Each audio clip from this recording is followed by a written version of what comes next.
ونستعينه ونستغفره ونعوذ بالله من شرور أنفسنا ومن سيئات أعمالنا من يهده الله فلا مضل له ومن يضلل فلا هادي له وأشهد أن لا إله إلا الله وأشهد أن محمدا عبده ورسوله أما بعد فقد قال الله تعالى في القرآن العظيم والفرقان المجيد فأعوذ بالله من الشيطان الرجيم بسم الله الرحمن الرحيم يا أيها الذين آمنوا اتقوا الله حق تقاته ولا تموتن إلا وأنتم مسلمون يا أيها الذين آمنوا اتقوا ربكم الذي خلقكم من نفس واحدة وخلق منها زوجها وبث منهما رجالا كثيرا ونساء واتقوا الله الذي تساءلون به والأرحام إن الله كان عليكم رقيبا قال النبي صلى الله عليه وسلم إن أصدق الحديث كتاب الله وأحسن الهدي هدي محمد صلى الله عليه وسلم وشر الأمور محدثاتها وكل محدثة بدعة وكل بدعة ضلالة وكل ضلالة في النار. வானங்களையும் பூமியையும் படைத்து பரிபாலிக்கக்கூடிய அல்லாஹ்விற்கு எல்லா புகழும். அந்த ஏக இறைவனின் சாந்தியும் சமாதானமும் சத்திய தூதகர் சன்மார்க்க போதகர் மாபெரும் மனிதர் முஹம்மது நபி ஸல்லல்லாஹு அலைஹி வஸல்லம் அவர்களின் மீதும் அவர்களது சொல் செயல் அங்கீகாரத்தை நெறிதவறாமல் பின்பற்றி வாழ்ந்து மரணித்த உத்தம சத்திய சகாபாக்கள் சகாபிய பெண்மணிகள் மீதும் உலகத்தில் வாழக்கூடிய முஸ்லிம்களான ஆண்கள் பெண்கள் அனைவர் மீதும் என்றென்றும் நின்று நிலவட்டுமாக. கண்ணியத்திற்குரிய எல்லாம் வல்ல அல்லாஹ்வின் நல்லடியார்களே, அல்லாஹ்வுடைய அருள் பொங்கும் மாதமான ரமலான் மாதத்தில் நாம் அனைவரும் அமர்ந்திருக்கிறோம்.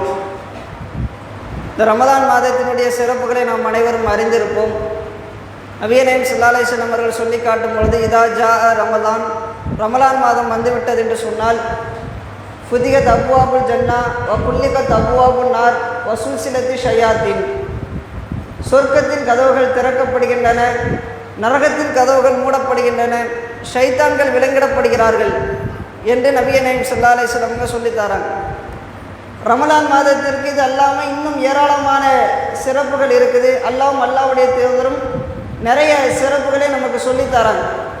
இந்த ரமலான் தொடர்பாக அல்லாஹ் தன்னுடைய திருமறை குர்ஆனிலே நமக்கு சொல்லித்தரக்கூடிய மிக முக்கியமான கட்டளை குத்திபா அலைக்குமுஸ் ஸியாம் கமா குத்திபா அலல்லதீன மின் கப்லிக்கும் லஅல்லக்கும் தத்தகுன், உங்களுக்கு முன்னால் வாழ்ந்தவர்களுக்கு முன் சென்ற சமுதாயத்தைச் சேர்ந்தவர்களுக்கு எப்படி நோன்பு அல்லாஹ்வால் கடமையாக்கப்பட்டிருந்ததோ அதே போன்று உங்களுக்கும் நோன்பு கடமையாக்கப்பட்டிருக்கிறது. எதற்காக வென்றால் லஅல்லக்கும் தத்தகுன், நீங்கள் தக்வாதாரிகளாக மாற வேண்டும், அல்லாஹ்வை அஞ்சி நடக்கக்கூடியவர்களாக, ஹலால் ஹராமை பேணி நடக்கக்கூடியவர்களாக மாற வேண்டும் என்பதற்காக என்று அல்லாஹ் தன்னுடைய திருமறை குர்ஆனிலே சொல்லி தந்திருக்கிறான். அப்போ இந்த வசனத்தில் அல்லாஹ் நமக்கு ஒரு விஷயத்தை புரிய வைக்கிறான். எதை புரிய வைக்கிறான் என்று சொன்னால், இந்த நோன்பு என்கின்ற வணக்க வழிபாட்டை பொறுத்தவரையில் அது நம்முடைய சமுதாயத்திற்கு மட்டும் கடமையாக்கப்பட்ட வணக்க வழிபாடு கிடையாது. குத்திபா அலைக்குமுஸ் ஸியாம் கமா குத்திபா அலல்லதீன மின் கப்லிக்கும், நமக்கு முன்னாடி வாழ்ந்த சமுதாயத்தைச் சேர்ந்தவர்களுக்கும் இந்த நோன்பு என்பது கடமையாக்கப்பட்டிருந்தது. மூசா நபிக்கு இது கடமையாக்கப்பட்டிருந்தது, ஈசா நபியுடைய சமுதாயத்தைச் சேர்ந்தவர்களுக்கு கடமையாக்கப்பட்டிருந்தது, இப்ராஹிம் நபியுடைய சமுதாயத்தைச் சேர்ந்தவர்களுக்கு இந்த நோன்பு கடமையாக்கப்பட்டது. இப்படி எல்லா சமுதாயத்தைச் சேர்ந்தவர்களுக்கும் அல்லாஹ் நோன்பு என்கின்ற இந்த வணக்கத்தை கடமையாக ஆக்கியிருந்தான் என்பதை அல்லாஹ் சொல்லி தந்திருக்கிறான். ஆனால் மற்ற சமுதாயங்களுக்கும் முஹம்மது நபியுடைய சமுதாயம் நம்முடைய சமுதாயத்திற்கும் உள்ள வித்தியாசம் என்னவென்று சொன்னால், மற்ற சமுதாயத்தில் ரமலான் மாதத்தில் நோன்பு நோற்பது கடமை கிடையாது. மூசா நபியை பொறுத்தவரையில், ஈசா நபியை பொறுத்தவரையில், இப்ராஹிம் நபியை பொறுத்தவரையில் அவர்களுடைய சமுதாயத்தைச் சேர்ந்தவர்களுக்கெல்லாம் ரமலான் மாதம் முழுவதும் நோன்பு வைப்பது கடமையாக்கப்பட்டிருந்ததா என்று சொன்னால் ரமலான் மாதம் முழுவதும் அவர்களுக்கு கடமையாக்கப்படலை. நம்முடைய சமுதாயத்திற்கு மட்டும்தான் அல்லாஹ் ரமலான் மாதத்திலே நோன்பு நோற்பதை கடமை என்று அறிவித்திருக்கிறார். இதற்கு என்ன காரணம் என்று தேடி பார்த்தோம் என்று சொன்னால், ஷஹ்ரு ரமலான், அல்லாஹ் ரமலான் மாதம் தொடர்பாக திருமறை குர்ஆனில் சொல்றான். ஷஹ்ரு ரமலான், ரமலான் மாதம் எத்தகைய மாதம் என்று சொன்னால் அல்லது உன்சில ஃபீஹில் குர்ஆன், இந்த மாதத்தில் தான் திருமறை குர்ஆன் இறக்கப்பட்டது. ஏன் அல்லாஹ் ரமலான் மாதத்திற்கென்று இந்த நோன்புகளை கடமையாக்கி இருக்கிறான்? மற்ற சமுதாயத்திற்கு சமுதாயத்திற்கு இல்லாத அளவிற்கு ரமலான் மாதம் முழுவதும் நோன்பு நோக்க வேண்டும் என்று அல்லாஹ் நம்முடைய சமுதாயத்திற்கு ஏன் கட்டளையிட்டிருக்கிறான் என்று சொன்னால், அல்லது உன்சில ஃபீஹில் குர்ஆன், திருமறை குர்ஆன் இந்த ரமலான் மாதத்தில் தான் இறக்கப்பட்டது, திருமறை குர்ஆன் இந்த ரமலான் மாதத்தில் தான் அருளப்பட்டது. அதனால்தான் இந்த ரமலான் மாதத்திலே நோன்பு நோக்குமாறு அல்லாஹ் நம்முடைய சமுதாயத்திற்கு கட்டளையிட்டிருக்கிறான். அதை கடமையாக 5 மாபெரும் கடமைகளில் ஒரு கடமையாக அல்லாஹ் நமக்கு ஆக்கி தந்திருக்கிறான். அதற்கு மிக முக்கியமான காரணம் இந்த திருமறை குர்ஆன் இறக்கப்பட்டது தான்.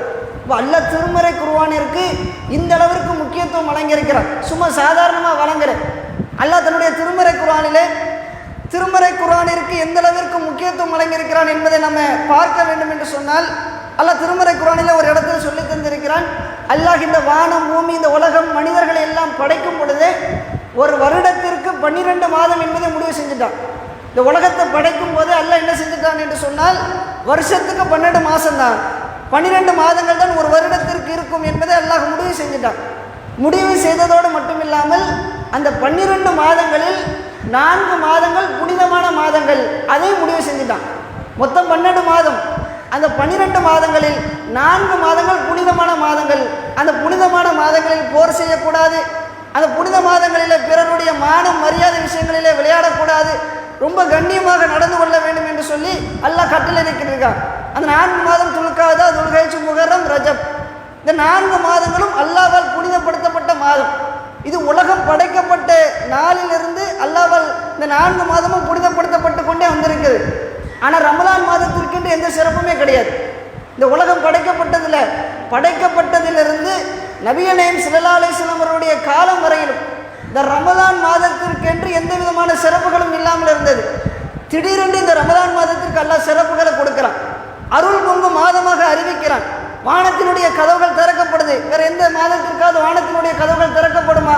சொர்க்கத்தினுடைய கதவுகள் திறக்கப்படுமா? அல்லாஹ் சொல்லி காட்டு. நபிகள் நாயகம் ஸல்லல்லாஹு அலைஹி வஸல்லம் சொல்றாங்க, இதா ஜா ரமலான் ஃபுதிகத் அப்வாபுர் ரஹ்மா, அல்லாஹ்வுடைய ரஹ்மத்தினுடைய வாசல்கள் திறக்கப்படுகிறது. வேற எந்த மாசத்திற்கும் இப்படிப்பட்ட சிறப்புகளை அல்லாஹ் சொல்லித் தரல, அல்லாஹ்வுடைய தூதர் சொல்லித் தரல. ரமலான் மாதத்திற்கு மட்டும் நபிகள் நாயகம் ஸல்லல்லாஹு அலைஹி வஸல்லம் சொல்றாங்க, மற்ற மாதங்களில் எல்லாம் ஷைத்தான்களுக்கு விலங்கிடப்படுகிறது கிடையாது, ஷைத்தான் சுதந்திரமாக சுற்றி தீர்வான். ஆனால் ரமலான் மாதம் வந்துவிட்டது என்று சொன்னால் குல்லுகத் அப்வாபுன்னார் வ சுல்சிலத்து ஷயாத்தீன், ஷைத்தான்களுக்கெல்லாம் சுல்சிலா, அவர்கள் விலங்கு மாட்டப்பட்டு கொண்டிருக்கிறார்கள் என்று நபிகள் நாயகம் ஸல்லல்லாஹு அலைஹி வஸல்லம் சொல்றாங்க. வேறு எந்த மாதத்திற்கு இப்படிப்பட்ட ஒரு சிறப்புத்தல் அல்லாஹ் 4 மாதத்தை புனிதமான மாதமாக அறிவித்து விட்டான். ஆனால் அந்த புனிதமான மாதத்திற்கு கொடுக்கப்படாத சிறப்புகளை கூட இந்த ரமலான் மாதத்திற்கு நபிகள் நாயகம் ஸல்லல்லாஹு அலைஹி வஸல்லம் அவர்கள் வாரி வழங்குகிறார்.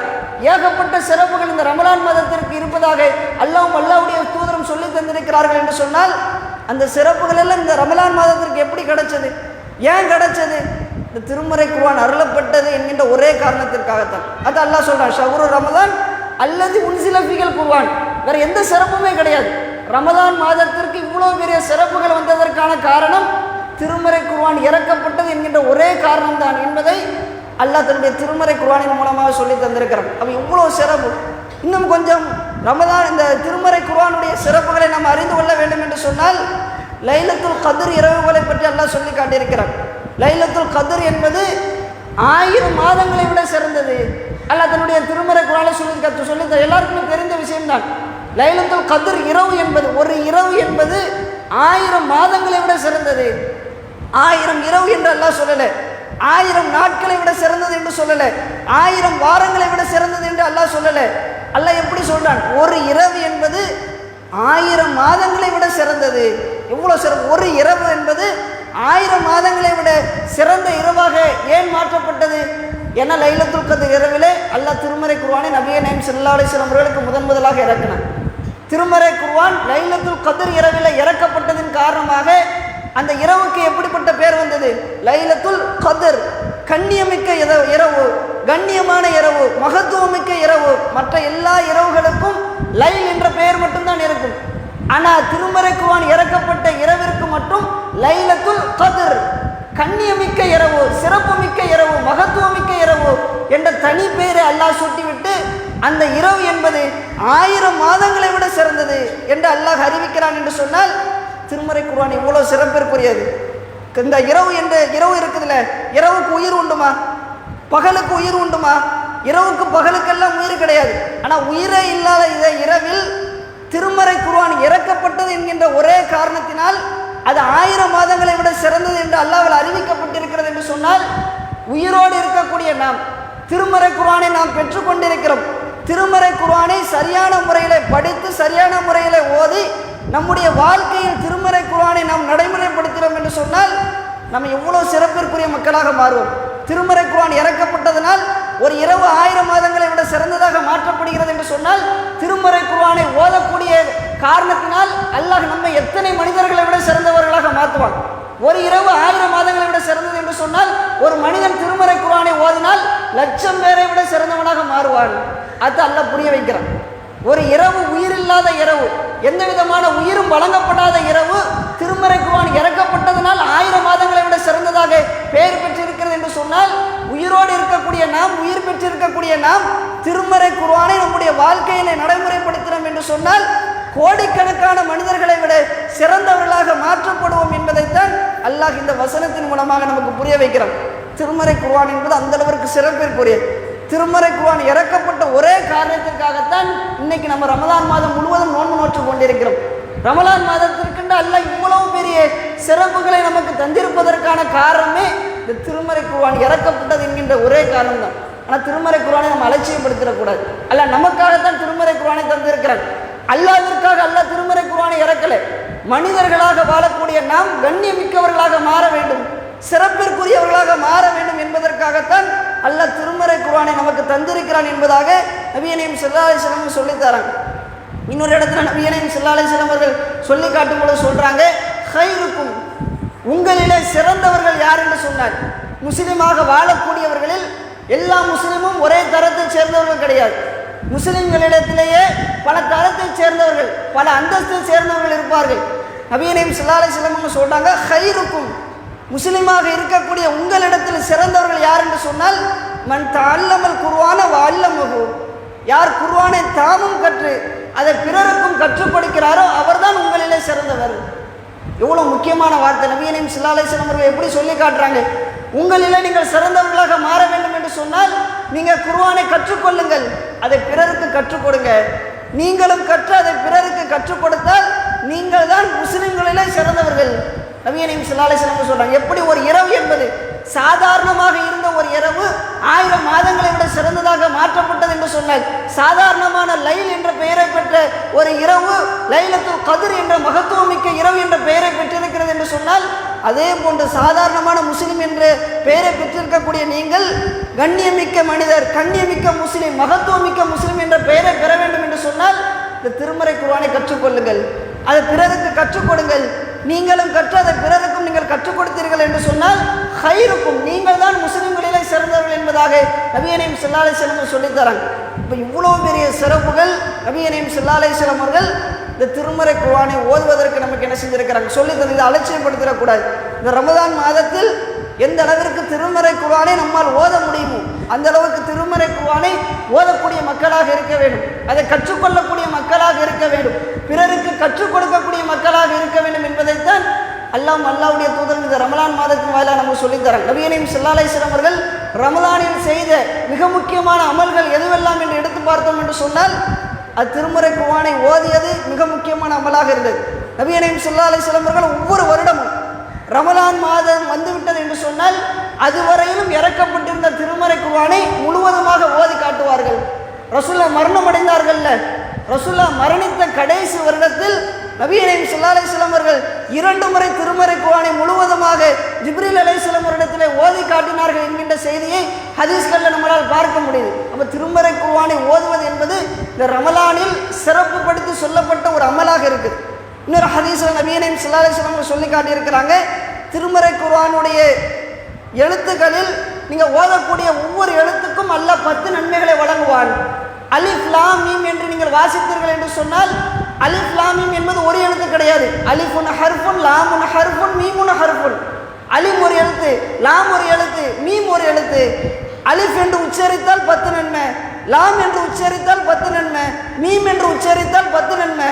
அலிஃப் லாம் மீம் 30 நன்மைகள் உங்களுக்கு வழங்கப்படும் என்பதாக நபியே நாயகம் ஸல்லல்லாஹு அலைஹி வஸல்லம் சொல்றாங்க. இப்போ பிஸ்மில்லாஹிர் ரஹ்மானிர் ரஹீம் இருக்குதுல, பிஸ்மி என்று சொன்னோம்னா பே சீம் மீம் இருக்குது. இந்த பிஸ்மி என்கின்ற இந்த 3 வார்த்தைக்கு மட்டும் உங்களுக்கு 30 நன்மை கிடைக்கும். இப்படி திருமறை குர்ஆனை நீங்கள் ஓத ஓத ஒவ்வொரு எழுத்திற்கும் 10 நன்மைகளாக உங்களுக்கு கிடைக்கும் என்பதாக நபியே நாயகம் ஸல்லல்லாஹு அலைஹி வஸல்லம் சொல்லித்தராங்க. இது மற்ற காலங்களுக்கு. ரமலான் அல்லாத மற்ற காலங்களுக்கு நாம் திருமறை குர்ஆனை ஓத ஓத ஒவ்வொரு எழுத்திற்கும் 10 நன்மைகள் கிடைக்கும். ஆனால் ரமலான் மாதத்தை பொறுத்தவரையில் நபியே நாயகம் ஸல்லல்லாஹு அலைஹி வஸல்லம் சொல்கிறாங்க, அல்லாஹ் சொல்கிறான். அல்லாஹ் எப்படி சொல்கிறான் என்று சொன்னால், இந்த நோன்பு எனக்குரியது. அதனால் இந்த நோன்பு காலங்களில் நோன்பு வைத்துக் கொண்டு என்னுடைய அடியான் செய்யக்கூடிய எல்லா நல்ல காரியங்களுக்கும் நானே நேரடியாக கூலி கொடுப்பேன். நோன்பு அல்லாத மற்ற காலங்களில் என்னுடைய அடியான் ஒரு நன்மை செய்தான் என்று சொன்னால் அந்த நன்மைக்கு 10 முதல் 200 மடங்கு வரை நான் நன்மை கொடுப்பேன்.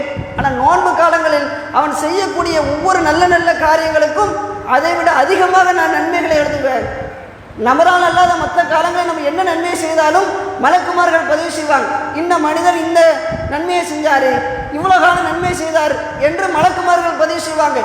ஆனால் ரமலான் மாதம் வந்துவிட்டது என்று சொன்னால் ரமலான் மாதத்திலே நாம் செய்யக்கூடிய ஒவ்வொரு நல்ல காரியங்களையும் அல்லாஹ் நேரடியாக அந்த நன்மைகளை பதிவு செய்வான் என்பதாக நபியே நாயகம் ஸல்லல்லாஹு அலைஹி வஸல்லம் அறிவிக்கிறாங்க. அப்போ ரமலான் அல்லாத மற்ற காலங்களில் அலிஃப் லாம் மீம் என்ற 3 எழுத்துக்களை உச்சரித்தால் 30 நன்மைகள் கிடைக்கும். ஆனால் ரமலான் மாதத்திலே அலிஃப் லாம் மீம் என்று நாம் உச்சரித்தோம் என்று சொன்னால் அது 3000 நன்மைகளாக அல்லாஹ் மாற்றுவான். 3 லட்சம் நன்மைகளாக அல்லாஹ் மாற்றுவான். அல்லாஹ் எந்த அளவிற்கு நாடி இருக்கிறானோ 3 கோடியாக கூட அல்லாஹ் என்ன செய்வான், பதிவு செய்வான். இப்போ ரமலான் மாதத்திலே நம்ம திருமறை குர்ஆனை ஓதுவது என்பது மற்ற காலங்களிலே ஓதினாலே நிறைய நன்மை கிடைக்கும். ரமலான் மாதத்திலே ஓத ஓத இன்னும் அதிகமான நன்மைகள் இந்த திருமறை குர்ஆனை ஓதுதலுக்கு கிடைக்கும் என்பதாக நபியே நாயகம் ஸல்லல்லாஹு அலைஹி வஸல்லம் சொல்லித்தராங்க. அது மட்டும் இல்லாமல் நீங்கள் சகாபாக்களுடைய வாழ்க்கையெல்லாம் எடுத்து பார்த்தீர்கள் என்று சொன்னால் அந்த சகாபாக்கள் திருமறை குர்ஆனை ஓதிய காரணத்தினால் அவர்களுடைய வாழ்க்கையிலே நிறைய அற்புதங்கள் நடந்திருக்கு. சகாபாக்களுடைய வாழ்க்கையில் அவங்க திருமறை குர்ஆனை மனப்பூர்வமாக ஏற்றுக்கொண்டு அதை மனப்பூர்வமாக ஓதக்கூடியவர்களாக அதன் அடிப்படையில் செயல்படக்கூடியவர்களாக இருந்தாங்க. அதனால சகாபாக்களுடைய காலங்களிலே சகாபாக்கள் திருமறை குர்ஆனை ஓத ஓத அவருடைய வாழ்க்கையில் சில அற்புதங்களை அல்லாஹ் நிகழ்த்தி காட்டியிருக்கிறார். இதற்கு முஸ்லிமில் ஒரு செய்தி சம்பவமாக பதிவு செய்யப்பட்டிருக்கிறது. உஸைத் இப்னு ஹுலைர் என்று சொல்லக்கூடிய ஒரு நபித்தோழர் அவர் தன்னுடைய வீட்டில் அமர்ந்திருக்கிறார்.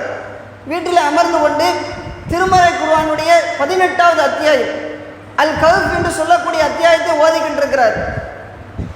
வீட்டில் அமர்ந்து ஓதிக்கிட்டு இருக்கிறாரு. அவர் பாட்டுக்கு ஓதிக்கிட்டே இருக்கிறார். திடீரென்று பார்த்தால் அவருடைய வீட்டுக்கு முன்னாடி அவருடைய குதிரையை கட்டி வச்சிருக்கிறார். இவர் பாட்டுக்கு ஓதிக்கிட்டே இருக்கிறார். திடீரென்று குதிரை என்ன செய்யுதுன்னா சத்தம் போடுது. அங்கே இங்கேயுமா துள்ளி குதிக்குது. ஏன்னா இவருக்கு ஒன்றுமே ஓடலை. ஏன்டா திடீர்னு குதிரை கத்துது, ஏன் திடீர்னு குதிரை அங்கே இங்கேயுமா மிரளுது என்று சொல்லி ஆச்சரியப்பட்டுட்டு திருமறை குர்ஆனை ஓதுவதை நிப்பாட்டுறாரு. நிப்பாட்டி தன்னுடைய குதிரையை பார்க்குறாரு. கொஞ்ச நேரம் கழித்து குதிரை தன்னாலே அமைதியாக ஆயிடும். குதித்து கொண்டிருந்த குதிரை, சத்தம் போட்டு கொண்டிருந்த குதிரை திருமறை குர்ஆன் ஓதுவதை நிறுத்தியவுடன் அமைதியாக ஆகிவிடுது. உடனே உஸைத் இப்னு ஹுலைர் பார்க்குறாங்க. அப்போ குதிரை அமைதியாயிருச்சு, நம்ம மறுபடியும் ஓதுவோம் என்று சொல்லி திருமறை குர்ஆனை என்ன செய்கிறாருன்னா மறுபடியும் எடுத்து ஓதிக்கிட்டே இருக்கிறார். மறுபடியும் ஓத ஓத ஓத இருபாட்டு ஓதிக்கிட்டே இருக்கிறாரு. மறுபடியும் குதிரை என்பது மறுபடியும் மிரள ஆரம்பிக்குது, சத்தம் போட ஆரம்பிக்குது, அங்கே இங்கேயுமா துள்ளி குதிக்குது. உடனே இவர் பார்க்குறாரு, என்னடா மறுபடியும் குதிரை துள்ளி குதிக்குது, மறுபடியும் குதிரை சத்தம் போடுது என்று சொல்லி குதிரையை திரும்பி பார்க்குறாரு. பார்த்தா குதிரைக்கு பக்கத்தில் இந்த உஸைத் இப்னு ஹுலைர் அவர்களுடைய சின்ன பையன், அவருடைய மகன் ஒருத்தன் வந்து குதிரைக்கு பக்கத்தில் போயிட்டான். அவருக்கு பார்த்தோன்னா பக்குன்னு ஆயிடுச்சு, பதறிட்டார். ஐயோ, நம்முடைய மகன் இன்னும் கொஞ்சம் தள்ளி போய்விட்டான் என்று சொன்னால் குதிரை நம்முடைய மகனை மிதிச்சிருமே, நம்முடைய மகன் இறந்து போயிடுவானே, குதிரை நம்முடைய மகனை மிதித்து கொலை செஞ்சிருமே என்று சொல்லி பதறி திருமறை குர்ஆன் ஓதுவதை நிப்பாட்டி விட்டு நேராக தன்னுடைய மகனை எடுப்பதற்காக போகிறார். ஓடி போகிறாரு. ஓடி போய் தன்னுடைய மகனை தூக்குறாரு. தூக்கின உடனே அப்படியே மேலே தூக்கி வச்சுக்கிட்டு அப்படியே மேலே பார்க்குறாரு. அவருக்கு மேலே வானத்துக்கு அவருக்கு மேலே பக்கத்தில் மேகம் இருக்குதுல்ல, மேகம் எங்கே இருக்குது, வானத்தில் இருக்குது.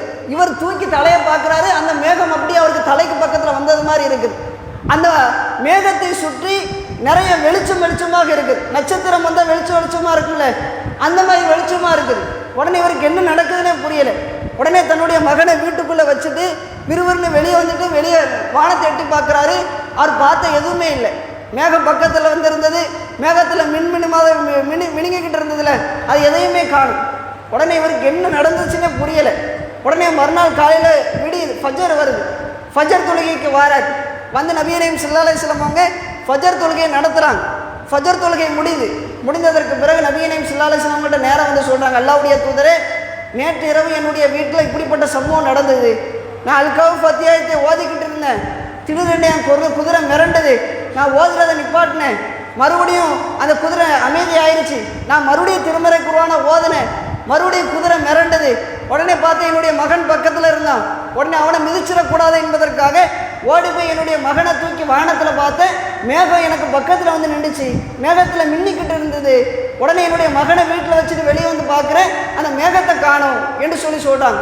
சொன்னோட நபி கரீம் ஸல்லல்லாஹு அலைஹி வஸல்லம் அவர்கள் அந்த சஹாபியை பார்த்து சொல்கிறாங்க, உஸைரே, நீ ஏன் திருமறை குர்ஆனை ஓதுவதை நிறுத்தின? நீ ஏன் நிப்பாட்டின? நீ தொடர்ச்சியாக திருமறை குர்ஆனை ஓதி இருக்கலாம்ல என்று சொல்லி கேட்குறாங்க. உடனே அவங்க சொல்கிறாங்க, அல்லாஹ்வுடைய தூதரே, என் மகன் குதிரைக்கு பக்கத்தில் போயிட்டான். என் மகன் அந்த குதிரை மிதிச்சிடக்கூடாது என்பதற்காகத்தான் நான் திருமறை குர்ஆனை ஓதுறதை நிப்பாட்டினேன் என்று சொல்கிறாங்க. மறுபடியும் ரசூலுல்லாஹ் கேட்க, நீ ஏன்பா ஓதுறதை நிப்பாட்டின? நீ தொடர்ச்சியாக ஓதிக்கொண்டே இருந்திருக்கலாம்ல என்று சொல்கிறாங்க. உஸைர் அலி மறுபடியும் சொல்கிறாங்க, அல்லாஹ்வுடைய தூதரை, என்னுடைய மகனை மிதிச்சிடக்கூடாது என்று பயந்துதான் நான் ஓதுவதை நிறுத்தினேன் என்று சொல்கிறாங்க. சொன்னோன்னே நபி கரீம் ஸல்லல்லாஹு அலைஹி வஸல்லம் அதுக்கு விளக்கம் சொல்கிறாங்க, உஸைரே, நீ நேற்று இரவில் உன்னுடைய தலைக்கு மேலே மேகத்தை பார்த்தில, அந்த மேகத்தில் மின்னி கொண்டிருந்தது என்பது ஒரு விஷயத்தை நீ பார்த்தில, அது என்னதுன்னு உனக்கு தெரியுமா? அல்லாஹ்வுடைய தூதர், எனக்கு தெரியாது. அது என்னது என்று சொன்னால் அதுதான் மலக்குமார்கள். மலக்குமார்கள் நீ ஓதுவதை செவியேற்க வேண்டும் என்பதற்காக நீ அல்-கஹ்ஃப் அத்தியாயத்தை வீட்டில் உட்கார்ந்து ஓதிக்கொண்டிருந்தீல, சத்தம் போட்டு நீ ஓதியதை கேட்க வேண்டும் என்பதற்காக, அதை செவிமடுக்க வேண்டும் என்பதற்காக வானத்தில் இருக்கக்கூடிய மலக்குமார்கள் உன்னுடைய வீட்டிற்கு இறங்கி வந்தார்கள். நீ தொடர்ச்சியாக ஓதிக்கொண்டே இருந்தாய் என்று சொன்னால், காலையில் விடியும் வரையில் நீ திருமறை குர்ஆனை ஓதிக்கொண்டே இருந்தாய் என்று சொன்னால், அந்த மலக்குமார்கள் நீ காலில் நேரில் கண்டிருப்பாய், நேரில் நீ பார்த்திருப்ப என்று நபி கரீம் ஸல்லல்லாஹு அலைஹி வஸல்லம் அவங்க சஹாபாக்களுக்கு சொல்றாங்க. இப்போ இவ்வளோ பெரிய ஒரு சிறப்பு அந்தஸ்து நபி கரீம் ஸல்லல்லாஹு அலைஹி வஸல்லம் அவங்க எவ்வளோ பெரிய ஒரு அந்தஸ்து உஸைத் இப்னு ஹுதைர் ரலியல்லாஹு அன்ஹு அவர்களுக்கு சொல்லித்தராங்க. திருமறை குர்ஆனை நம்ம ஓதினோம் என்று சொன்னால் நமக்கு தெரியாமல் மலக்குமார்கள் நம்மை சூழ்ந்து கொள்வார்கள். நாம் ஏதாவது நினைத்துக் கொள்வோம், ஏதாவது நமக்கு பக்கத்தில் நிற்கும், நம்ம சுற்றி நிற்கும், நாம் வேறு ஏதாவது நினைத்துக் கொள்வோம். ஆனால் மலக்குமார்கள் நம்மை சூழ்ந்து கொள்வார்கள். உஸைர் அலி பயந்துட்டாங்க, என்னோட மேகம் பக்கத்தில் வந்துருச்சு, ஏதோ நம்ம தாக்க வருது, குதிரை வேற பயப்படுது என்று பயப்படக்கூடியவர்களாக மாறிட்டாங்க. ஆனால் ரசூலுல்லாஹ் சொல்றாங்க, அது பயப்படக்கூடிய காரியம் கிடையாது, அதுதான் மலக்குமார்கள். நீங்கள் ஓதுவதை செவியேற்க வேண்டும் என்பதற்காக அந்த மலக்கு தான் உங்களுடைய வீட்டிற்கு இறங்கி வந்திருக்கிறார்கள் என்பதாக நபி கரீம் ஸல்லல்லாஹு அலைஹி வஸல்லம் சொல்லி காட்டியிருக்கிறார்கள் என்று சொன்னால் இது இவ்வளோ சிறப்பிற்குரிய ஒரு விஷயம். நாம் திருமறை குர்ஆனை ஓதினால் நமக்கு இப்படிப்பட்ட அற்புதம் நடக்காது என்பதெல்லாம் கிடையாது. நபி கரீம் ஸல்லல்லாஹு அலைஹி வஸல்லம் அவர்கள் இது சஹாபாக்களுக்கு மட்டும்தான் நடக்கும் என்று சொல்லித் தரல, நம்முடைய காலங்களில் கூட நடக்கலாம், நமக்கு கூட நடக்கலாம்.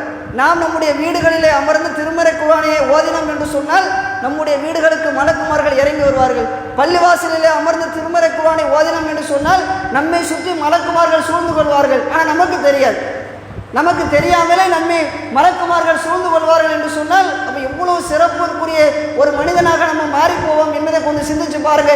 இப்படிப்பட்ட சிறப்புகளை நபி கரீம் ஸல்லல்லாஹு அலைஹி வஸல்லம் அவர்கள் திருமறை குர்ஆனை ஓதுவதற்கு சொல்லித்தராங்க. அதை இந்த ரமதான் மாதத்தில் எந்த அளவிற்கு நம்மால் முடியுமோ அந்த அளவுக்கு கடைபிடிக்கக்கூடிய மக்களாக இருக்கும். இப்போ நம்ம கடந்த காலங்களில் அறிவிப்பு பண்ணோம், பள்ளிவாசலுக்கு திருமறை குர்ஆன் தேவைப்படுதுன்னு. உடனே நிறைய மக்கள் திருமறை குர்ஆனை என்ன செய்தாங்க, நிறைய கொண்டு வந்து என்ன செஞ்சுருக்கிறாங்க, தந்திருக்காங்க. எல்லா மக்களுக்கும் அல்லாஹ் அருள் செய்வான். நம்ம ரமலான் காலத்திலே நேரம் கிடைக்கக்கூடிய நேரங்களிலே மற்ற வீணான காரியங்களில், கேரம் போர்டு விளையாடுவதற்கு சிலவர் வீணான காரியங்களில் ஈடுபடுவாங்க, மற்ற வீணான பேச்சுகளில் ஈடுபடுவதற்காக நேரத்தை செலவழிப்பாங்க. எந்த விதமான இது போன்ற காரியங்களிலே நம்ம ஈடுபடாமல் நன்மையான காரியங்களிலே செலவழிக்க வேண்டும் என்பதற்காக நம்ம பள்ளிவாசலுக்கு வந்து நம்ம தனித்தனியாக ஓத வேண்டும் என்று சொன்னால் ஓதிக்கொள்ளலாம், அல்லது ஒரு குழுவாக ஒரு கூட்டமாக அமர்ந்து கொண்டு ஓத வேண்டும் என்று விருப்பப்பட்டாலும் ஓதிக்கொள்ளலாம். நன்மைகளை நிறைய கொள்ளையடிப்பதற்கு இந்த ரமலான் மாதம் ஒரு அருமையான மாதமாக இருக்கிறது. சாதாரண மாதங்களை விட இந்த ரமலான் மாதம் அல்லாஹ்வுடைய அருள் கொட்டக்கூடிய மாதம். ஃபுத்தியத் அபுவாபு ரஹ்மான், அல்லாஹ்வுடைய ரஹ்மத்தினுடைய வாசல்கள் திறக்கப்பட்டிருக்கக்கூடிய ஒரு மாதமாக இந்த மாதம் இருக்கிறது. அதனால் இந்த மாதத்தில் எந்த அளவிற்கு திருமறை குர்ஆனை ஓத முடியுமோ அந்த அளவுக்கு ஓதக்கூடிய மக்களாக நாம் இருக்க வேண்டும்.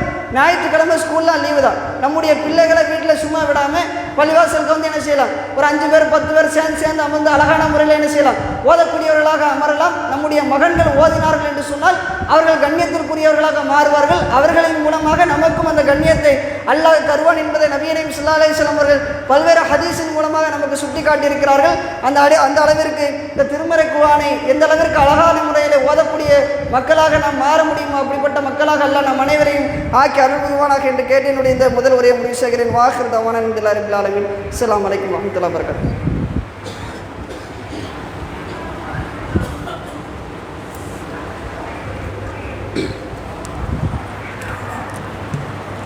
அஸ்ஸலாமு அலைக்கும் வரஹ்மத்துல்லாஹி வபரகாத்துஹு. கண்ணியத்திற்குரிய எல்லாம் வல்ல அல்லாஹ்வின் நல்லடியார்களே, திருமறை குர்ஆனுடைய சிறப்புகள் என்று சொன்னால் அது ஒரு ஜும்மாவில் பேசி முடிக்கக்கூடிய ஒரு தலைப்பு கிடையாது. ஏன்னா ஏராளமான சிறப்புகள் திருமறை குர்ஆனிற்கு இருக்குது. திருமறை குர்ஆனை ஓதியதினால், அதை படித்ததினால், அதை வாசித்ததினால் உயர்ந்த இடத்திற்கு சென்ற நிறைய சஹாபாக்களுடைய சம்பவங்களை நம்ம என்ன செய்யலாம், ஆதாரமாக குறிப்பிடலாம். அந்தளவிற்கு ஏராளமான ஆதாரங்கள் குர்ஆனிலும் ஹதீஸிலும் கொட்டி கிடக்கிறது. அதையெல்லாம் படித்து கொண்டு திருமறை குர்ஆனை சரியான முறையிலே வாசிக்கக்கூடியவர்களாக, அதை தமிழிலும் பொருள் உணர்ந்து படிக்கக்கூடிய மக்களாக அல்லாஹ் நம் அனைவரையும் ஆக்கி அருள் புரிவானாக. அதே போன்று நம்ம எல்லாருக்கும் தெரியும், நம்ம தமிழ்நாடு தௌஹீத் ஜமாத் என்ற இந்த அமைப்பு தமிழகத்தில் ஒரு பெரிய இயக்கமாக செயல்பட்டு கொண்டிருக்கிறது. பல்வேறு விதமான மார்க்க பணிகளிலும் உலகம் சார்ந்த விஷயங்களிலும் ஈடுபட்டு வருகிறது. மார்க்கம் சம்பந்தமான விஷயங்கள் எடுத்துக்கொண்டோம் என்று சொன்னால் பயான்கள், இப்போ சகர் நேரம் என்று சொன்னால் சகர் நேரத்திற்கென்று பயான்கள், வெள்ளிக்கிழமை ஜும்மா பயான்கள், இப்படி பல நிகழ்ச்சிகளை நடத்தி கொண்டு வருது. ஆலிம்களை உருவாக்க வேண்டும் என்பதற்காக இஸ்லாமிய கல்லூரியை நடத்தி கொண்டு வருகிறது. திருமறை குர்ஆனை மனனம் செய்தவர்கள் உருவாக வேண்டும் என்பதற்காக, திருமறை குர்ஆனை பாதுகாக்கக்கூடிய பொறுப்பு நம்மிடத்தில் கொடுக்கப்பட்டிருக்கிறது என்பதற்காக ஹிஃப்லு மதரசாக்களை நம்ம ஜமாத் நடத்தி வருகிறது. அதே போன்று ஆதரவற்றவர்கள், சிறுவர்கள், வயதானவர்கள், இவர்களுக்காக தனித்தனியான இல்லங்களை, முதியோர் இல்லம், சிறுவர் இல்லம், இது போன்ற இல்லங்களை நம்ம நடத்தி கொண்டு வருகிறோம். முஸ்லீமாக மாறியவர்கள், மாற்று மதத்தைச் சேர்ந்தவர்கள் முஸ்லீமாக மாறியிருந்தால் அவர்களுக்கு மார்க்க கல்வியை போதித்து சரியான வழியை காட்ட வேண்டும் என்பதற்காக அதற்கு தனியான பாடக சாலைகளை நாம் என்ன செஞ்சிருக்கிறோம், அமர்த்தி இருக்கிறோம். பெண்களுக்கான கல்விகளுக்காக ஆலிமா கல்லூரிகளை நடத்தி கொண்டு வருகிறோம். உலக காரியம் என்று எடுத்துக்கொண்டோம் என்று சொன்னால் இஸ்லாமியர்களுக்கு எதிரான நடவடிக்கைகள் வரும்போது போராட்டங்கள், ஆர்ப்பாட்டங்கள், இப்போ சிஏஏ, என்ஆர்சி, என்பிஆர் இது போன்ற விஷயங்களுக்கு கண்டன ஆர்ப்பாட்டங்களை நம்ம என்ன செய்ய நடத்திக்கிட்டு வரோம். அது மட்டும் இல்லாமல் பள்ளிக்கூடம் 10th 12th முடிக்கும் போது அவங்களுக்கு அடுத்தடுத்து என்ன படிக்கலாம் என்பதற்காக அதற்கான வழிகாட்டி நிகழ்ச்சிகளை நடத்திக்கிட்டு வரோம். இரத்த தான முகாம்கள் நடத்திக்கிட்டு வரோம். இப்படி ஏராளமான பணிகள் நம்முடைய தமிழ்நாடு தௌஹீத் ஜமாத்தால் நடத்தப்பட்டு வருகிறது. எல்லாருக்கும் அறிந்த ஒரு செய்திதான். இதற்கு நிறைய பொருளாதாரங்கள் தேவைப்படும். அதனால் ஒவ்வொரு வருடமும் ரமலான் மாதத்தினுடைய 2வது மாத ஜும்மாவுடைய வசூலை நம்ம என்ன செய்வோம், மாநில தலைமையகத்திற்கு அனுப்பி வைப்போம். அந்த அடிப்படையில் அடுத்த வாரம் ஜும்மா தினத்தில் வரக்கூடிய வசூலை நம்ம மாநில தலைமையகத்திற்கு இது போன்ற பணிகளுக்காக அனுப்பவிருக்கிறோம். அதனால் உங்களால் முடிந்த பொருளாதார உதவிகளை அடுத்த வாரம் அதிகமாக செய்யுமாறு உங்களை அன்புடன் கேட்டுக்கொண்டு என்னுடைய இந்த ஜும்மா உரையை முடிவு செய்கிறேன். வாஹிர் தவானா அஸ்ஸலாமு அலைக்கும்.